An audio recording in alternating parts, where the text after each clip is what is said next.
अस्सलाम वालेकुम dear students. Mother Teresa जो कि जिनके बारे में लिखा गया है और इस चैप्टर का, इस लेसन का जो टाइटल है सेंट ऑफ गटर्स, इसके आखिरी लेक्चर को लेकर आपकी खिदमत में हाजिर हैं। तो पिछली वीडियो में हमने पढ़ा था कि उसने मदर टेरेसा ने जो है अपना एक इंस्टीट्यूट मिशनरीज ऑफ चैरिटी के नाम से जो लोगों की खिदमत के लिए, उनकी फलाह व बहबूद के लिए जो इंस्टीट्यूशंस कायम किए थे, जो एक चैरिटी, एक ट्रस्ट बनाया था 1948 में। इसकी फाउंडेशन हुई थी with her as its first mother superior, यानी कि ये उसकी पहली खातून निगरान थी इस इंस्टीट्यूशन की। तो इसके बाद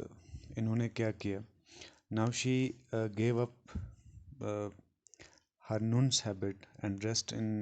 a cotton blue bordered sari which reflected her simplicity। इसके बाद इन्होंने क्या किया, क्योंकि उनको ऊपर से ऑर्डर मिला था कि अब उसको वो नून्स लाइफ जो है वो तर्क करनी पड़ेगी। वो जिस कॉन्वेंट में पढ़ा रही थी उस कॉन्वेंट को छोड़ के अब उसको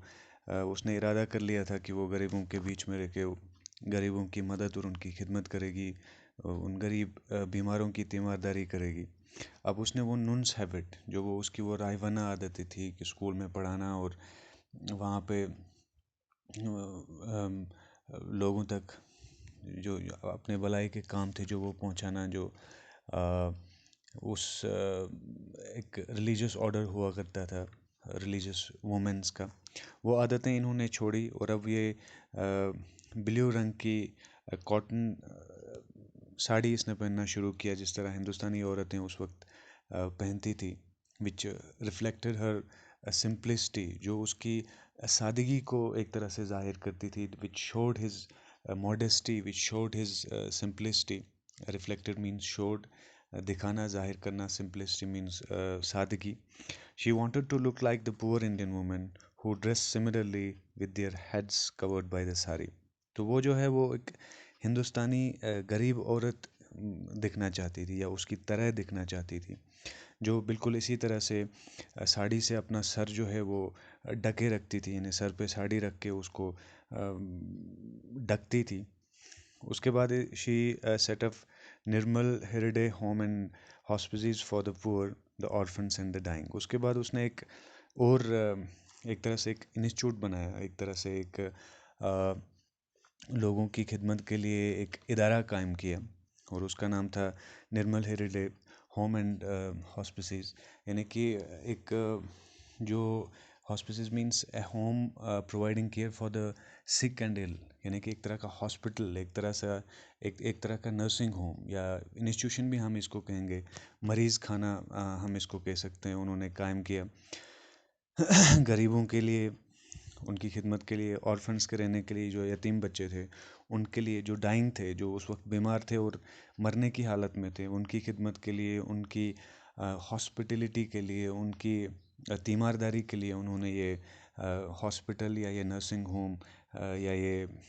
एक तरह से मरीज़ खाना जो है ये तैयार किया था। तो she was awarded the Nobel prize in 1979। हमने पिछले कई सारे लेक्चर्स में नोबल प्राइज़ पे बात की है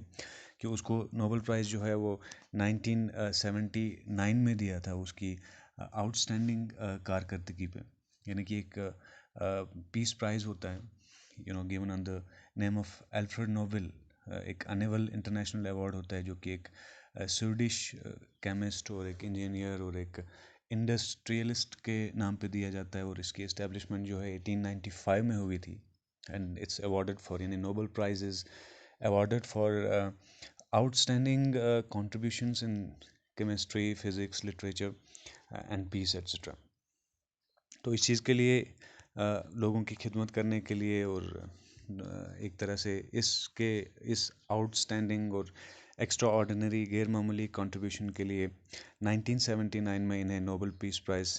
अवार्ड से भी जो है वो नवाजा गया। Now begin her great legendary work of selfless charity and care to the people. अब जो है उसने उसका वो लेजेंडरी वर्क, एक तरह से उसका वो हिस्टोरिक और वो इलस्ट्रियस और वो फेमस वो तारीखी काम जो है उसने शुरू किया था, which was selfless charity and care for to the poor. एक सेल्फलेस चैरिटी थी, एक selfless means unselfish, you know, जिसमें जो बिल्कुल बेगर्जी पे मबनी होता है, जिसमें अपना कोई फ़ायदा नहीं होता है, उसमें हम उसको हम सेल्फलेस कहते हैं, जो कि अपने ज़्यादा मतलब का अपने फ़ायदे के लिए या अपने किसी गरज के लिए जो काम, जिसमें यानी अपनी कोई गरज ना हो, अपना कोई मतलब ना हो, उसको हम सेल्फलेस कहते हैं। चैरिटी मीन्स लोगों की सखावत और उनकी भलाई के लिए, उनकी गुडनेस के लिए जो है उन्होंने एक तरह से वो हिस्टोरिक वर्क शुरू किया, एक तरह से वो तारीखी काम जो है शुरू किया, और साथ में गरीबों की खिदमत का काम जो है उन्होंने शुरू किया। In 1970, Malcolm Muggeridge, a well-known British writer, came to Kolkata. While walking through a street, he happened to see a small little figure in a slum, cleaning the sores on the body of a half-dead man without the slightest trace of disgust at the stench. तो एक दिन जो है 1970 में मेलकोलम मुगरेज नाम का एक British writer Kolkata आया था, और वो कहीं जा रहा था, and while walking through a street, एक गली से गुजरते हुए उसने एक एक इंसान को देखा in slum, in those overcrowded areas, जहाँ पे ये गरीब लोग जो हैं वो रह रहे थे। और ये इसने देखा कि एक शख्स जो है वहाँ पे एक बिल्कुल अधमरे इंसान के ज़ख्मों को साफ़ कर रहा था, और उसके उसके चेहरे पे बिल्कुल भी कोई भी परेशानी का, कोई भी एक तरह से वो हेटफुलनेस का या नफ़रत का या उस बदबू का बिल्कुल भी उस पर कोई असर नहीं था। Without the slightest trace of disgust, यानी कि उसके चेहरे पे बिल्कुल किसी तरह की भी कोई डिसलाइक या नफ़रत उसके चेहरे पे नहीं थी, जिस दौरान में वो इस अधमरे इंसान के ज़ख्मों को साफ़ कर रही थी। Slightest trace of disgust means के बिल्कुल वो माइनर सा भी, स्लाइटेस्ट मीन्स हल्का सा भी, या थोड़ी सी भी, डिस्गस्ट मीन्स नफ़रत, स्टेंच मीन्स फाउल स्मेल, वो बदबू जो है, यानी कि उसके चेहरे पे किसी भी किस्म की परेशानी, किसी किस्म की थोड़ी सी भी नफ़रत जो है या नाखुशी जो है इस बदबू की वजह से उसके चेहरे पे नहीं थी। He could not believe that a human being could look so happy while doing such A rippling task. तो उसको यकीन नहीं हुआ कि एक इंसान इतना एक शिकस्ता काम करते हुए, एक इतना रिपलिंग मीन्स शिकस्ता, रिपलिंग रिपेलिंग हियर मीन्स कि इतना ख़राब काम करते हुए एक इंसान जो है वो इतना खुश कैसे दिख सकता है। वो ये देख के बहुत हैरान रह गया, और उसको अपनी आंखों पे यकीन नहीं हुआ कि एक इंसान जो है एक अधमरे इंसान पे इतनी गंदी जगह पे उसके ज़ख्म साफ करते हुए इतना खुश जो है वो कैसे दिख सकता है। The deep warm glow of peace and love on her face while cheerfully busy in her unflinching service to the wretched on the earth made such a deep impression on his mind that he wanted the whole world to know about this saintly person and her extraordinary work. तो जो एक तरह की वो चमक उसके चेहरे पे थी, यानी जिस दौरान में वो ये काम कर रही थी, ये इस बीमार की तीमारदारी कर रही थी, जो इस स्लम में था, जो इस गंदी जगह पे था, और उसके उसके चेहरे पे वो चमक जो थी, वो मोहब्बत जो उसकी आंखों से झलक रही थी, जब वो चेयरफुली बिजी थी, जब वो बिल्कुल चेयरफुली मीन्स जब वो जॉयफुली यानी खुशी से, हैप्पीली जब वो बिजी थी इस एक तरह से अनफ्लेंचिंग सर्विस में। अनफ्लेंचिंग हियर मीन्स जो बेझिझक, जो एक तरह से कोरेजस, एक तरह से हिम्मत भरा ये जो सर्विस थी to the wretched on the earth. Wretched means to the worthless person, एक मुसीबत ज़दा इंसान, एक बिल्कुल गरीब इंसान, एक जिनको बाकी लोग जो है इन्फीरियर समझते थे,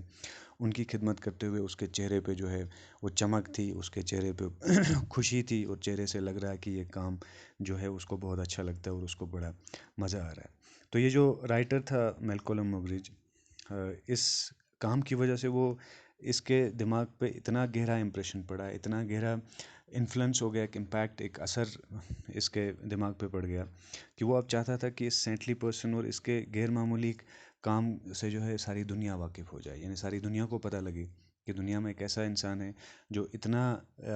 रिपल्सिंग जॉब, जो इतना ख़राब काम जो है वो इतनी खुशी के साथ कर सकता है। The result was his book and A documentary film on mother Teresa, appropriately titled Something Beautiful for God, which brought world attention to her otherwise quiet work. तो इसका नतीजा ये हुआ कि मेलकोलम मुगरेज के जो दिमाग पे जो इम्पैक्ट, जो ये इम्प्रेशन, जो ये असर मदर टेरेसा को देख के पड़ा, तो वो उसने डिसाइड किया कि मैं सारी दुनिया को वाकिफ़ कराऊंगा इस पर्सनैलिटी से। और रिज़ल्ट एक किताब थी, एक एक एक एक एक, एक डॉक्यूमेंट्री फिल्म थी, एक नैरेटिव था, एक दस्तावेजी फिल्म थी। Documentary film means a small picture intended to document reality, यानी जिसमें आप हकाइक का इजहार करते हैं। और ये it's primarily for the purpose of education, education के लिए ये रखा जाता है, या फिर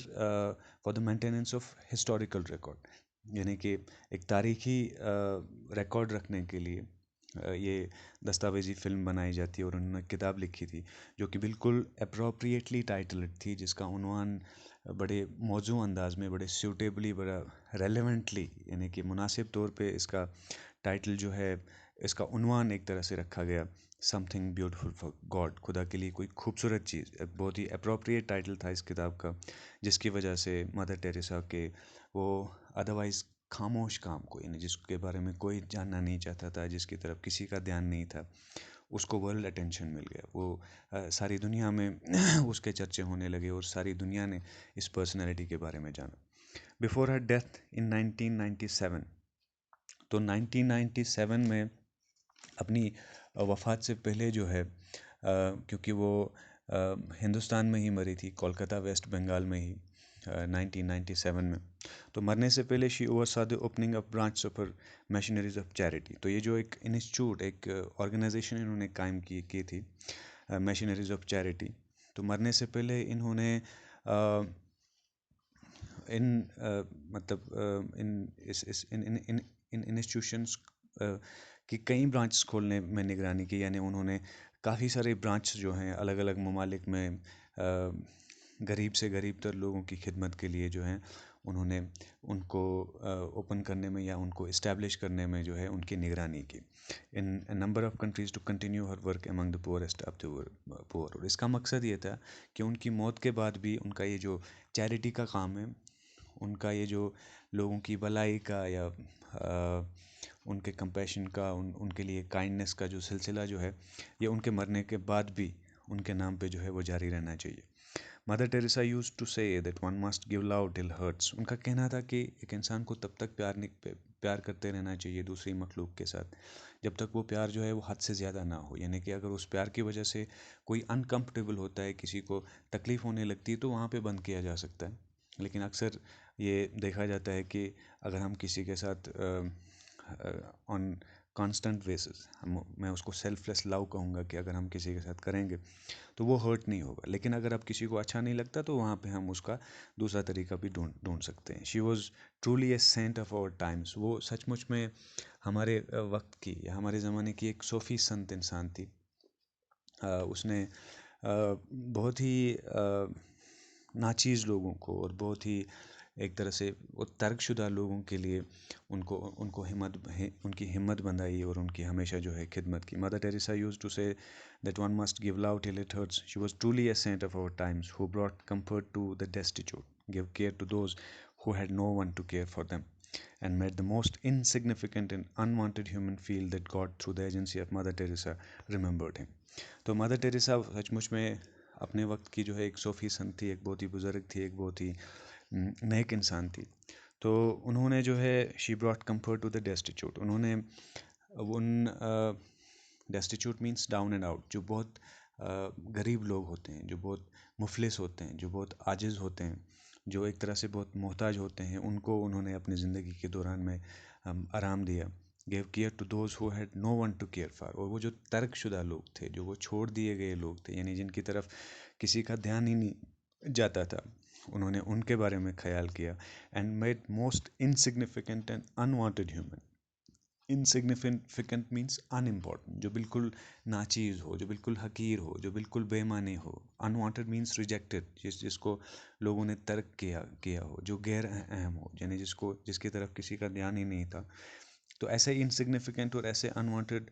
लोगों को उसने जो है ये याद दिलाया, या उनको ये एहसास दिलाया, या उनको ये महसूस करवाया कि खुदा ने उनको मदर टेरेसा के ज़रिए जो है वो याद रखा है। यानी खुदा का उनकी तरफ ध्यान है, लेकिन वो ध्यान का सोर्स थोड़ा अलग है। खुदा ने उनको मदर टेरेसा की एजेंसी के ज़रिए, मदर टेरेसा के ज़रिए जो है एक तरह से उनको जो है उनको भी याद रखा गया है, यानी उनका केयर करने वाला भी इस दुनिया में कोई